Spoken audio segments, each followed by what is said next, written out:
अरे शुभ बंद करो ये। हम्म।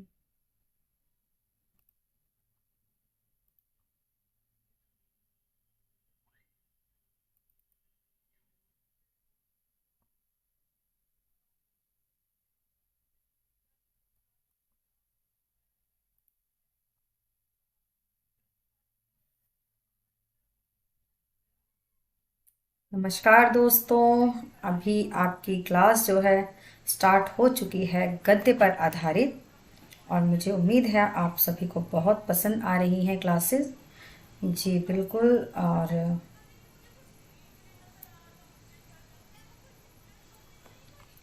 आ जाइए, सभी जुड़ जाइए, बिल्कुल लेट नहीं होंगे इस बार। सभी जल्दी जल्दी जुड़े। बहुत अच्छा लगा, आज तो काफ़ी सब लोग जुड़े थे और बहुत अच्छी प्रश्नोत्तरी भी रही। और जी जल्दी जल्दी आ जाएं सभी।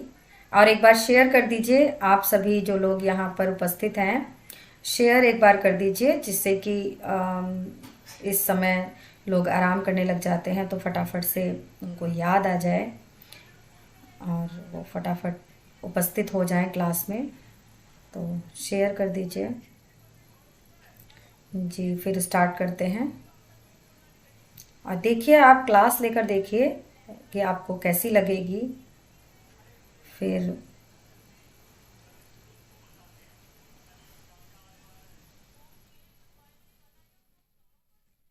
जल्दी जल्दी आ जाएं सभी। शेयर कर दीजिए एक बार और लाइक कर दीजिए।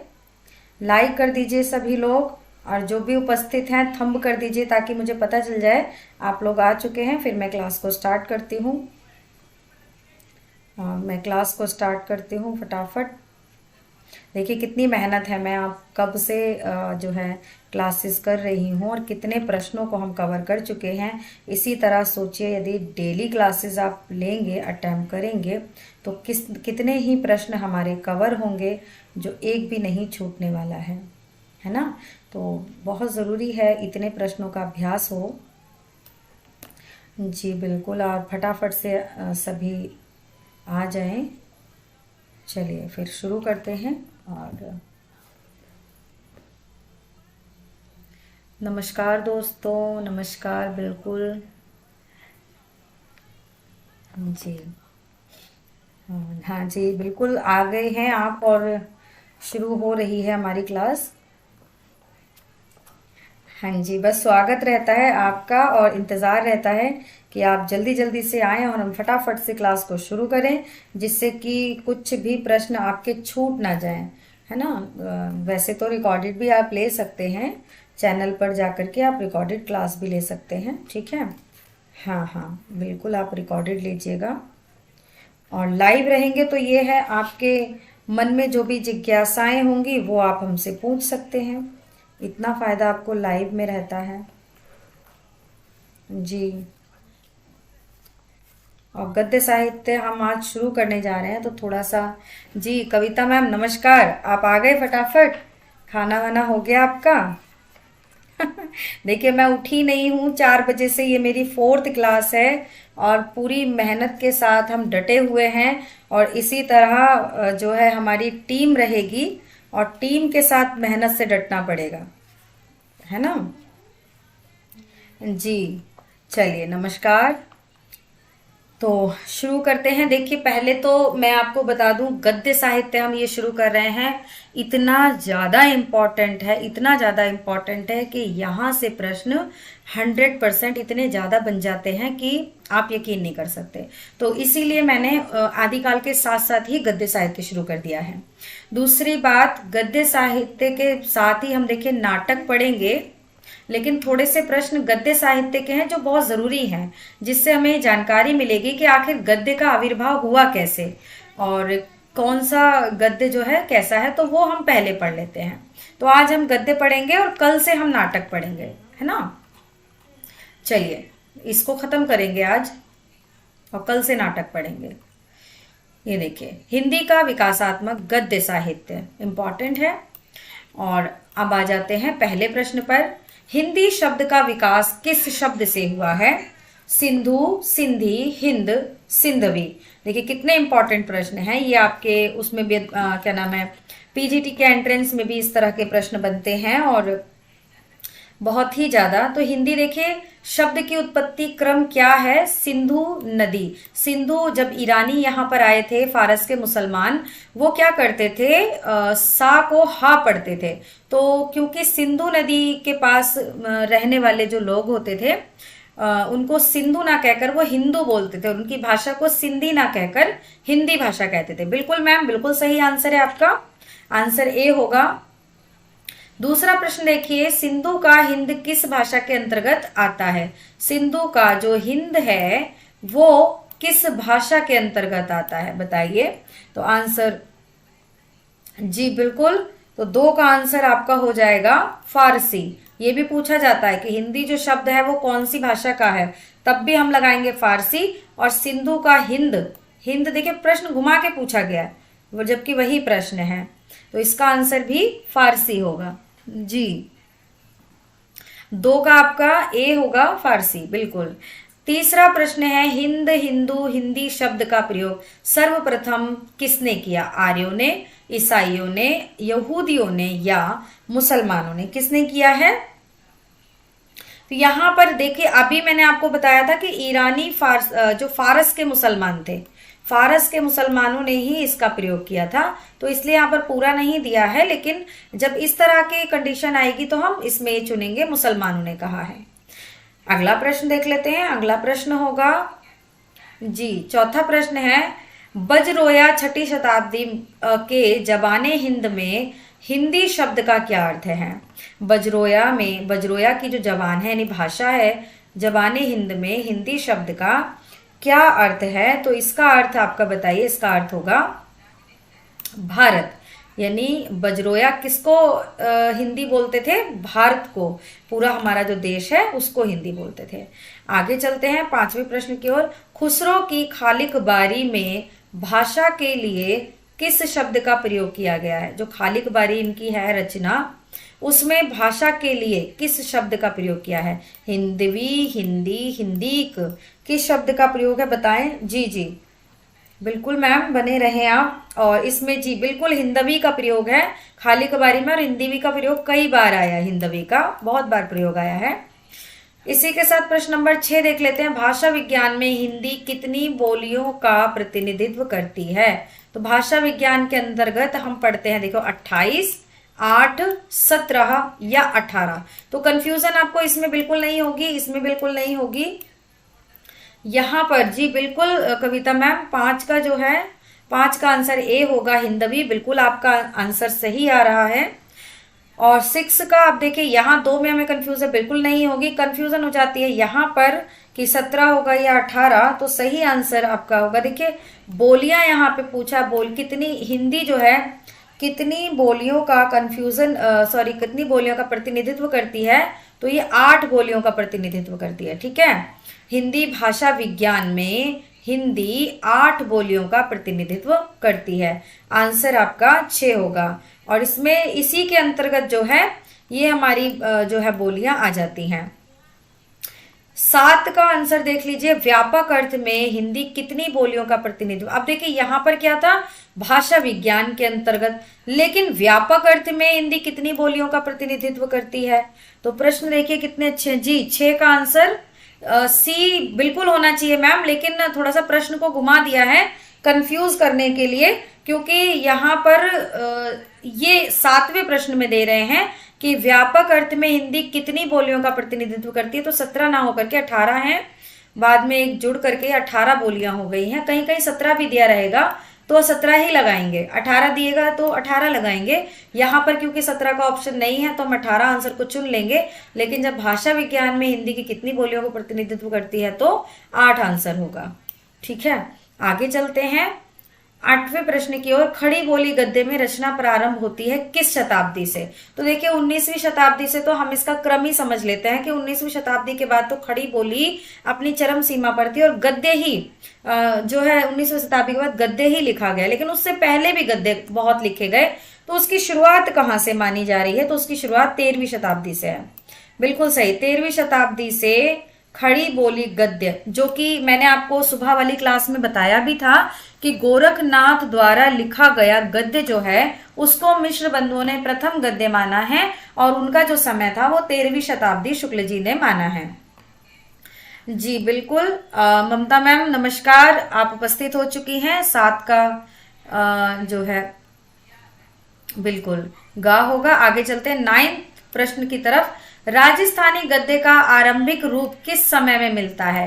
तो राजस्थानी गद्य का आरंभिक, देखिए लगभग वैसे ही प्रश्न बनते हैं और बड़ा कंफ्यूज करते हैं। तो राजस्थानी गद्य जब ये लिखा गया हिंदी, ये खड़ी बोली का गद्य, ठीक है, खड़ी बोली का गद्य 13वीं शताब्दी गोरखनाथ से प्राप्त हो रहा है, लेकिन उससे भी पहले गद्य लिखा जा चुका था राजस्थानी गद्य, जो कि 10वीं शताब्दी से आरंभ है। ठीक है, 10वीं शताब्दी से राजस्थानी भाषा में हमें मिलता है गद्य और उसके तीन शताब्दी बाद हमें प्राप्त होता है, जो है 3 शताब्दी बाद हमें प्राप्त होता है गोरखनाथ का खड़ी बोली वाला गद्य।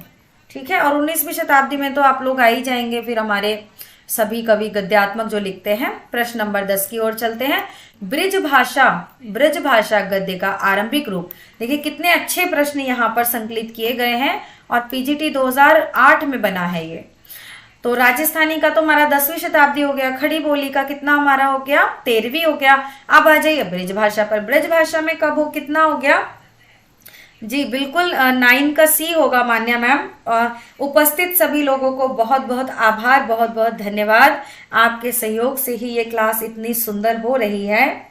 बिल्कुल, और 10 का 2 होगा। 10 का आंसर आपका होगा ब्रिज भाषा का जो आरंभ है वो 14वीं शती से प्राप्त होता है।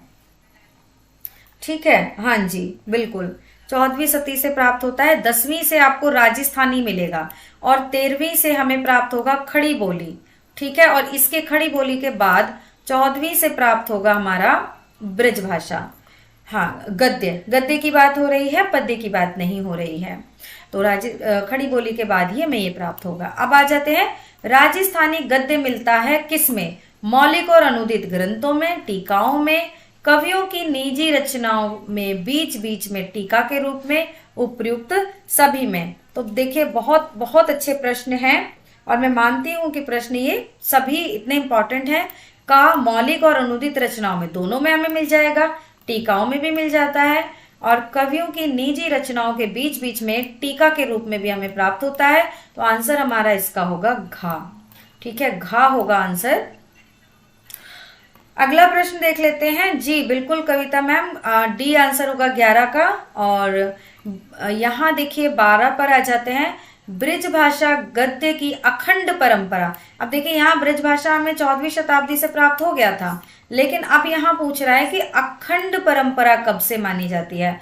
भक्ति कालीन कृष्ण भक्त कवियों से, विद्यापति की पदावली से, गोरखनाथ से या लल्लू लाल से? बिल्कुल आप देखिए जानते हैं लल्लू लाल से तो खड़ी बोली का होगा और गोरखनाथ को भी खड़ी बोली का माना जाता है, जबकि राजस्थानी वगैरह में ये लिखते थे। तो हमें प्राप्त होता है भक्तिकालीन कृष्ण भक्त कवियों से, क्योंकि जैसे नाभादास हैं और आपके गोकुलनाथ हैं, वैकुंठ हैं, ये सभी गद्य रचनाएं किसमें करते थे? ब्रिज भाषा में करते थे। चलिए 13वें प्रश्न की ओर चलते हैं। ब्रिज भाषा गद्य की पुस्तक श्रृंगार रस मंडन, ये देखिए नेट जून 2002 में बना हुआ है कि रचनाकार कौन है? श्रृंगार रस मंडल। बहुत ही आसान प्रश्न है और अच्छा जी मान्या मैम 12 का 1 होगा, बिल्कुल सही। और ब्रिज भाषा गद्य की पुस्तक रस मंडन, देखिए यहाँ पर आ रहा है ना, गद्य की पुस्तक है श्रृंगार रस मंडन। कभी इसकी विधा अगर जैसे पूछ ले क्या है तो ये गद्य की पुस्तक है। जी 13 का आंसर बताइए। गोकुलनाथ होंगे, विठल होंगे, वैकुंठ होंगे या नाभादास? जी जी बिल्कुल बहुत बढ़िया आंसर मान्या मैम। 13 का आंसर बी होगा, विठल नाथ की है श्रृंगार मंडन। जी आगे चलते हैं 14वें प्रश्न की ओर।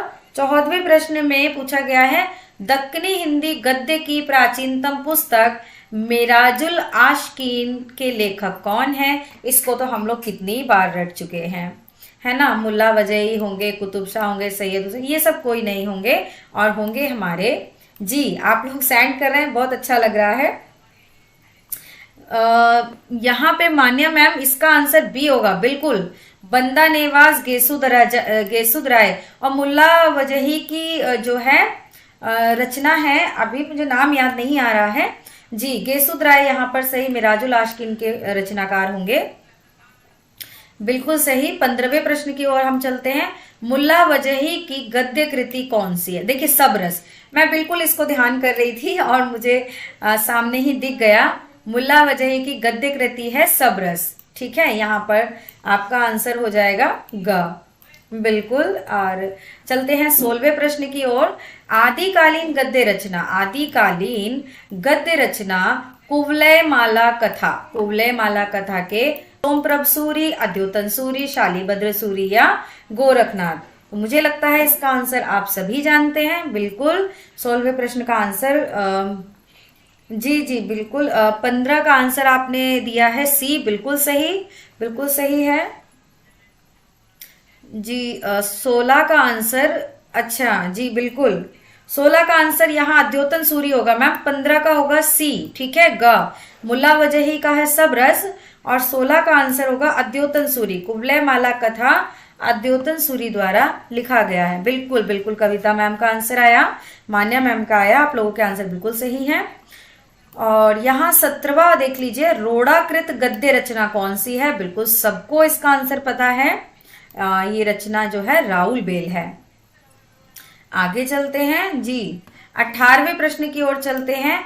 किस आदिकालीन रचना में गद्य का प्रयोग हुआ है? तो उक्ति व्यक्ति प्रकरण है, कीर्ति लता है, वर्ण रत्नाकर है और उपर्युक्त सभी, बिल्कुल बहुत अच्छा आंसर है। और मुझे लगता है सभी आंसर देना चाहेंगे इसका कि गद्य का प्रयोग 18 का आंसर सब लोग दें कि किसका, इसका आंसर क्या होगा 18 का जी। 18 का आंसर होगा उपयुक्त सभी, क्योंकि ये तीनों ही गद्य की रचनाएं हैं। 18 का आंसर तीनों ही गद्य की रचनाएं हैं जी। देखिए कितने अच्छे प्रश्न हमें मिल रहे हैं कि थोड़ा हम जहां भ्रम में पड़े हुए हैं वो सब क्लियर हो रहा है। उक्ति व्यक्ति प्रकरण ये भी गद्यात्मक रचना है, कीर्ति लता ये भी गद्यात्मक रचना है जो कि अपभ्रंश में लिखी हुई है, वर्ण रत्नाकर ये भी, और ये तीनों पर ही अपभ्रंश काव्य, अपभ्रंश भाषा का जो है पुट मिलता है, उसका असर मिलता है, प्रभाव मिलता है। आगे देख लीजिए 19वें प्रश्न की ओर चलते हैं। हिंदी गद्य का प्राचीनतम रूप, हिंदी गद्य का जो प्राचीनतम रूप है किस भाषा रूप में मिलता है? तो प्राचीनतम रूप हमें किस भाषा में प्राप्त होगा? जी बिल्कुल 18 का डी होगा, बिल्कुल आप लोगों के बिल्कुल सही आंसर आए हैं।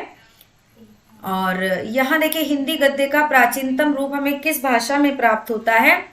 राजस्थानी, ब्रजभाषा, मैथिली या खड़ी बोली, बिल्कुल आप सभी इसका आंसर जानते हैं जी। राजस्थानी में हमें पुराना रूप मिलता है, क्योंकि हमने देखा राजस्थानी का ही सबसे पुराना था 10वीं शताब्दी, और 13वीं शताब्दी किसका था? खड़ी बोली, और 14वीं शताब्दी किसका था? ब्रजभाषा, है ना। तो सबसे पुराना पुट हमें क्या प्राप्त हुआ? 10वीं शताब्दी, राजस्थानी। तो चलिए आगे देखते हैं, अगले प्रश्न की ओर चलते हैं। अगले प्रश्न में पूछा गया है, आचार्य शुक्ल ने खड़ी बोली गद्य की प्रथम रचना किसे माना है? आप सभी इसका आंसर जानते हैं, बिल्कुल 19 का 1 होगा, बिल्कुल मैम बहुत सही आंसर आप लोगों के आ रहे हैं। और यहाँ पर देखिए 20वें प्रश्न का आंसर होगा, आचार्य शुक्ल ने खड़ी बोली गद्य की रचना किसे माना है? आप सभी को पता है जी, चंद छंद वर्णन की महिमा, बिल्कुल बिल्कुल यही आंसर होगा, बिल्कुल सही आंसर है, चंद छंद वर्णन की महिमा जी। अभी 21वें प्रश्न की ओर हम चल देते हैं। और आचार्य शुक्ल ने खड़ी बोली गद्य का प्रथम प्रौढ़ लेखक किसे माना है? आचार्य शुक्ल ने खड़ी बोली गद्य का प्रथम प्रौढ़ लेखक, तो किसको माना है इन्होंने? बताइए जी। 20 का 1 होगा, बिल्कुल सही मैम, बहुत अच्छा आंसर आपका आ रहा है जी जी। तो जब रचना ये मानेंगे चंद छंद वर्णन की महिमा, तो कवि भी ये गंग कवि को मानेंगे। तो इन्होंने गद्य का प्रथम प्रौढ़ जो लेखक माना है वो गंग कवि को माना है जी। चलिए अगला प्रश्न देखते हैं। 22वां प्रश्न है हमारा, राम प्रसाद निरंजनी की रचना कौन सी है? देखिए पीजीटी और नेट दोनों में बना हुआ प्रश्न है। यहाँ जितने भी प्रश्नों का संकलन है बहुत ही बेहतर है। राम प्रसाद निरंजनी ने, कौन सी रचना है इनकी? भाषा योग वशिष्ठ। जी बिल्कुल, हाँ 21 का खा होगा। जी जी बिल्कुल मैम, 21 का खा होगा।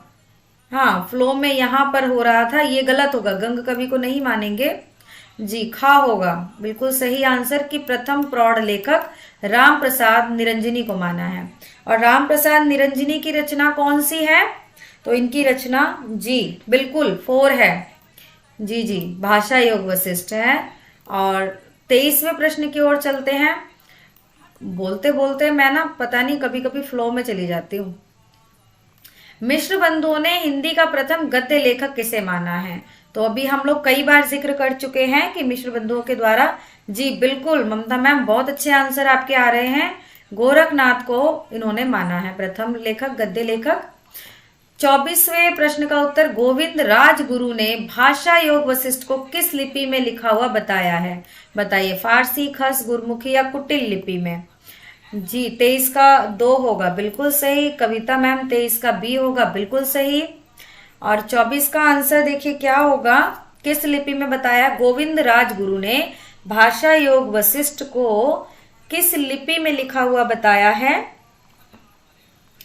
जी बिल्कुल आप लोगों के आंसर आ रहे हैं, बड़ा अच्छा लग रहा है। और जी जी गुरुमुखी लिपि में, जी बिल्कुल गुरुमुखी लिपि में बताया है भाषा योग वशिष्ठ को गोविंद राजगुरु ने। चलिए 25वें प्रश्न की ओर चलते हैं। दौलत राम जैन द्वारा लिखी गद्य पुस्तक कौन सी है? दौलत राम जैन द्वारा, जी बिल्कुल आप लोग आंसर देते हैं ना तो बहुत ऊर्जा बनी रहती है और प्रश्नों को अच्छे से। जी 24 का सी, कविता मैम बिल्कुल सही आंसर आपने दिया, गुरुमुखी लिपि में उन्होंने बताया। बिल्कुल बिल्कुल। आगे चलते हैं 25वें प्रश्न में, और इसका आंसर क्या है? दौलत राम जैन द्वारा लिखी गद्य की पुस्तक कौन सी है? गद्य की पुस्तक कौन सी है? जी बिल्कुल, यहाँ देखिए सत्यार्थ प्रकाश आप जानते ही हैं, दयानंद सरस्वती जी की है। और हरिवंश पुराण, विष्णु पुराण ये नहीं हो सकती। पद्म पुराण वचनिका ये है। जी 24 का सी बिल्कुल सही है आपका आंसर। और यहाँ देखिए दौलत राम जैन ने लिखी है पद्म पुराण वचनिका, ये इनकी पुस्तक है। आगे चलते हैं 26वें प्रश्न की ओर। आचार्य शुक्ल के अनुसार ब्रज भाषा गद्य का सर्वप्रथम प्रयोग किसने किया है? तो देखिए मिश्र बंधुओं ने तो माना कि गोरखनाथ ने किया है। अब शुक्ल जी क्या मानते हैं? शुक्ल जी के अनुसार किसने किया है सबसे पहले?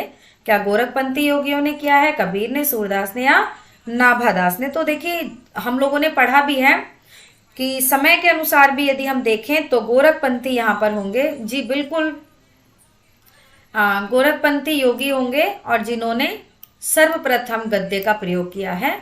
आचार्य शुक्ल के अनुसार ब्रिज भाषा गद्य का सर्वप्रथम प्रयोग गोरखपंथी योगियों ने किया है, क्योंकि देखिए नाथ थे ये, इन्होंने तो राजस्थानी, ब्रिज भाषा, खड़ी बोली सबको मिलाकर लिखा था। तो शुक्ल जी ने ब्रिज भाषा में भी गोरखनाथ को ही माना है और मिश्र बंधुओं ने खड़ी बोली में भी गोरखनाथ को माना है। ठीक है जी, आगे चलते हैं। भाषा योग वशिष्ठ की रचना किस वर्ष हुई? भाषा योग वशिष्ठ की रचना किस वर्ष हुई? ऑप्शन देख लेते हैं। 1743 में, 1709 में, 1643 में या 1741 में? तो यहां हमारा आंसर बिल्कुल हो जाएगा जैन पुराण। ठीक है, जैन पद्म पुराण किसकी रचना है? हरिशेन आचार्य की। का भाषा अनुवाद किस वर्ष किया था? तो बड़ा परेशान करते हैं ये वर्ष, 28 का होगा आपका। जी बिल्कुल 1766 ईस्वी में जो है इन्होंने अनुवाद किया था, भाषा अनुवाद इन्होंने जैन पद्म पुराण का 1766 में किया था। अगर बन जाए कि जैन पद्म पुराण का अनुवाद किसने किया है, तो दौलत राम ने। और अभी हमने दौलत राम की रचना भी देखी। चलिए 29वें प्रश्न की ओर आ जाते हैं। 29वां प्रश्न है, खड़ी बोली को अंग्रेजों द्वारा आविष्कृत किसने माना है? यानी खड़ी बोली का आविष्कार अंग्रेजों द्वारा हो। मिश्र बंधुओं ने। आप सभी को मेरी आवाज आ रही है? क्लास ठीक से चल रही है तो एक बार मुझे बता दीजिए। जी तो मिश्र बंधुओं ने माना है कि अंग्रेजी का जो हिंदी खड़ी बोली का जो आविष्कार है वो अंग्रेजों द्वारा हुआ है, ऐसा जो है मिश्र बंधु ने माना है। आगे चलते हैं 30वें प्रश्न की ओर। आचार्य शुक्ल ने गद्य के आरंभिक 4 उन्नायकों में जिसका उल्लेख किया है उनमें कौन है? देखिए, तो उन्नायक, गद्य के 4 उन्नायक तो आप सभी जानते हैं, सदासुख लाल भी है, इंसा अल्लाह खान भी है, सदल मिश्र और लल्लू लाल, ये सभी हैं। तो आंसर बनेगा आपका उपर्युक्त सभी। जी बिल्कुल, 30 पर हम पहुंच चुके हैं और उपर्युक्त सभी आंसर होगा यहाँ पर। फिर 31वें प्रश्न पर आ जाते हैं। भागवत पुराण का अनुवाद सुख सागर नाम से किसने किया है? तो देखिए, बिल्कुल इनके नाम में ही आंसर छिपा हुआ है। आप सभी मुझे आंसर दें। जी बिल्कुल मैम, 30 का आंसर आपका डी होगा, उपर्युक्त सभी। और भागवत पुराण का अनुवाद सुख सागर के रूप में किसने किया है? बिल्कुल आप सभी जानते हैं इसका आंसर, मुझे पता है। और आंसर प्रश्न में ही छुपा हुआ है, सुख सागर यानी सदा सुख। देखिए, सुख सुख आ रहा है ना, तो सदा सुख और सुख, सुख सागर का अनुवाद। जी बिल्कुल, बहुत अच्छा मैम। 32वें प्रश्न की तरफ चलते हैं। सुरासुर निर्णय किसकी रचना है? सुरासुर निर्णय जो है राम प्रसाद निरंजनी, इंशाअल्लाह खां, मुंशी सदासुख लाल या सदल मिश्र, किसकी रचना है? तो ये है जी मुंशी सदासुख लाल की रचना है सुरासुर निर्णय। आ जाते हैं सुख सागर पर, ये किसकी रचना है? तो यहाँ पे भी इनके प्रश्न में जो है आंसर छिपा हुआ है। और ये सुख सागर जो है किसका अनुवाद है? भागवत पुराण का अनुवाद। और किसने लिखा है बताने की आवश्यकता मुझे नहीं है, आप लोग कमेंट बॉक्स में लिखिएगा। चलिए 34वें प्रश्न की तरफ चलते हैं। मुंतक बुत बारिक किसकी रचना है? मुंतक बुक बारिश जो है, जी बिल्कुल 31 का ए आंसर होगा और 32 का बी होगा। जी सुरासुर निर्णय, जी 32 का आंसर आपका सदल मिश्र होगा। हाँ जी जी नहीं, 32 का जी ये मुंशी सदासुख लाल, बिल्कुल सही है। सुरासुर निर्णय जो है सदासुख लाल की है, ये सी आंसर होगा। और जी बिल्कुल, अभी मैं इसको, हाँ मुंशी सदासुख लाल की है सुरासुर निर्णय। और सुख सागर ये सदासुख लाल का है। जो मुंतक बुत बारिक है, ये किसकी रचना है? तो ये है इनकी सदासुख लाल की, बिल्कुल। जी जी, अभी हम जितनी भी रचनाएं पढ़ रहे हैं इन्हीं की हैं। 35वें प्रश्न पर आ जाइए। सदासुख लाल कहाँ के निवासी थे? तो सदासुख लाल कहाँ के निवासी थे? आप सभी जानते हैं, हम सबने पढ़ रखा है। बिल्कुल बिल्कुल मैम, हाँ दिल्ली के निवासी थे सदासुख लाल जी। हाँ आ जाइए, 36वें प्रश्न के पास चलते हैं। ज्ञान उपदेश पुस्तक के लेखक कौन है? ज्ञान उपदेश पुस्तक किसकी है? तो थोड़े अटपटे आपको प्रश्न लग रहे होंगे, लेकिन सभी बहुत ज्यादा इंपॉर्टेंट प्रश्न हैं। ज्ञान उपदेश, जी 33 का प्रश्न बी, बिल्कुल 33 का बी होगा, बिल्कुल सही आंसर है कविता मैम। और 35 का सी होगा आगरा। जी जी, 35 का सदासुख लाल जो है दिल्ली के हैं अभी तो, बाकी जी जी दिल्ली आंसर सही होगा। और 36 का आंसर ज्ञान उपदेश किसकी पुस्तक है? तो ज्ञान कर चुके हैं। और चलिए 38, जी जी फटाफट लिखकर भेज दीजिए मुझे इसका आंसर कौन है। जी इंसा अल्लाह खान है, बिल्कुल सही। और जी 49वें प्रश्न की तरफ हम पहुंच चुके हैं। रानी केतकी की कहानी किस शैली में लिखी गई है? तो ये जो है हास्यात्मक शैली में लिखी है। और मैंने पूरी ये रानी केतकी की कहानी देखी भी है। अच्छा मैम, नेट की प्रॉब्लम, हाँ शाम को लगभग ज्यादा चलता है तो ऐसा होता है। मेरी तरफ से क्लास ठीक से आ रही है, एक बार मुझे बताएं। तो बस 50 प्रश्नों तक ही करेंगे इसमें, और उसके बाद हम लोग 51वें प्रश्न से कल करेंगे, क्योंकि बहुत लोड हो जाता है। तो 50 प्रश्न का टारगेट बहुत काफी रहता है क्लास के लिए। जी रानी केतकी की कहानी मैंने देखा भी है, दूरदर्शन पर आता था। तो हास्यात्मक ये रचना है, बहुत अच्छी रचना है। चलिए 40वां प्रश्न देखते हैं। एक दिन बैठे बैठे यह बात अपने दिमाग में चढ़ी कि कोई कहानी ऐसी कहिए जिसमें हिंदी की छुट और किसी बोली का पुट ना मिले। पंक्ति किसकी है? जी बिल्कुल मैम, 39वें का बी है। और पंक्ति किसकी है? तो क्या कहते हैं, एक दिन बैठे बैठे ये बात अपने ध्यान में चढ़ी कि कोई कहानी ऐसी कहिए जिसमें हिंदी की छूट और किसी बोली का पुट ना हो, यानी हिंदी को छूट मिल जाए और किसी दूसरी बोली का असर उसमें दिखाई ना दे। तो ये वक्तव्य किसका है, आप लोग बताएंगे मुझे। जी बिल्कुल, ये वक्तव्य है इंशाअल्लाह खान का।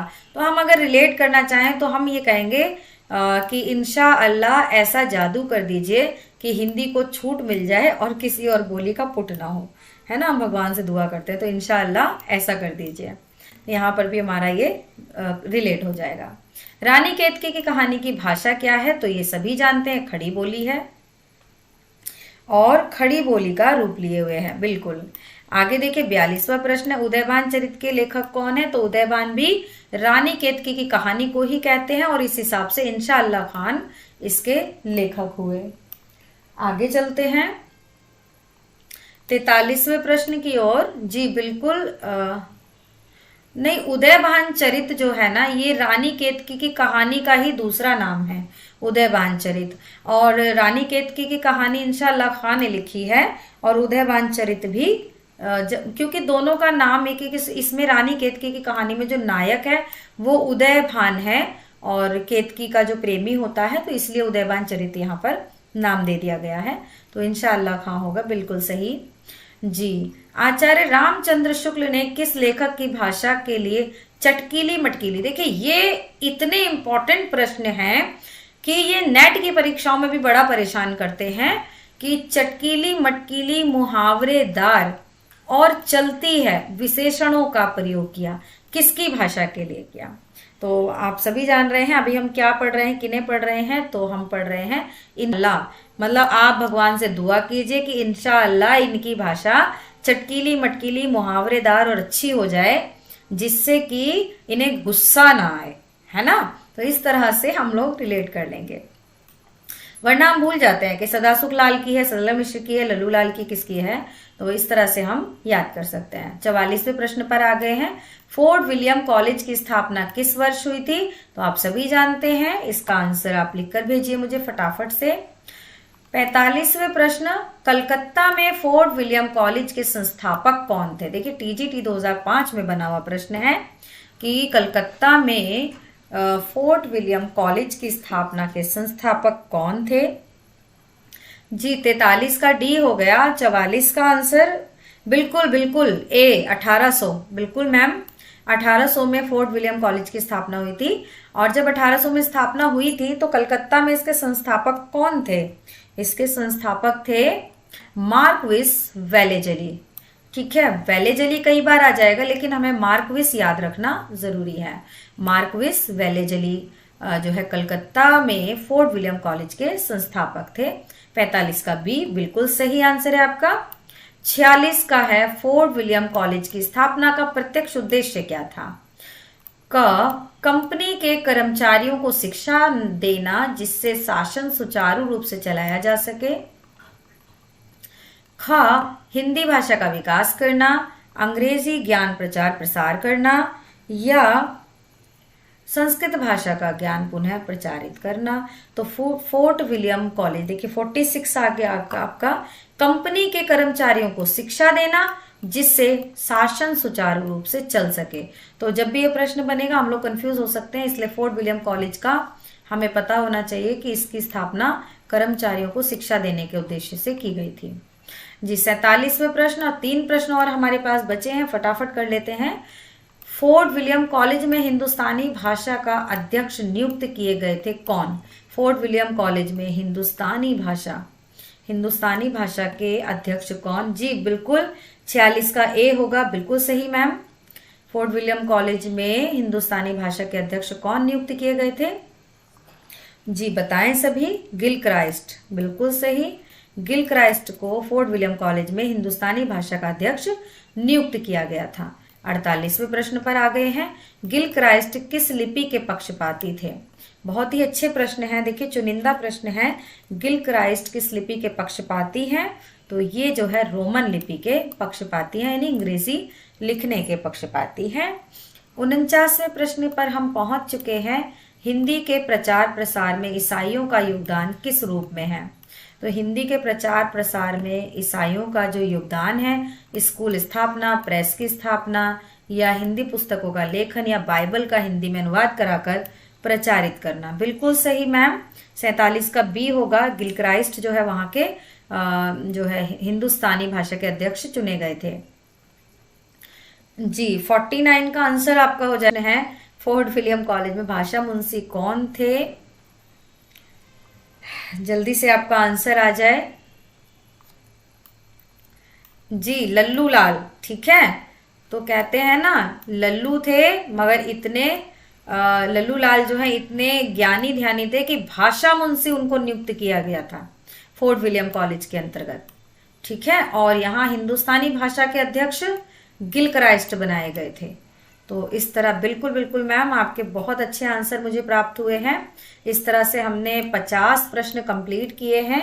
इसके आगे के प्रश्नों को हम करेंगे कल की क्लास में कंप्लीट, और उसके बाद हम लोग नाटक की शुरुआत करेंगे। देखिए 100 हैं तो कल हमें 50 प्रश्न और मिलेंगे, उसके बाद हम लोग नाटक शुरू करेंगे। धीरे धीरे आराम से धैर्य से पढ़ना है, और आप लोग मेरे साथ बने रहे उसके लिए आपका बहुत बहुत आभार है। बहुत बहुत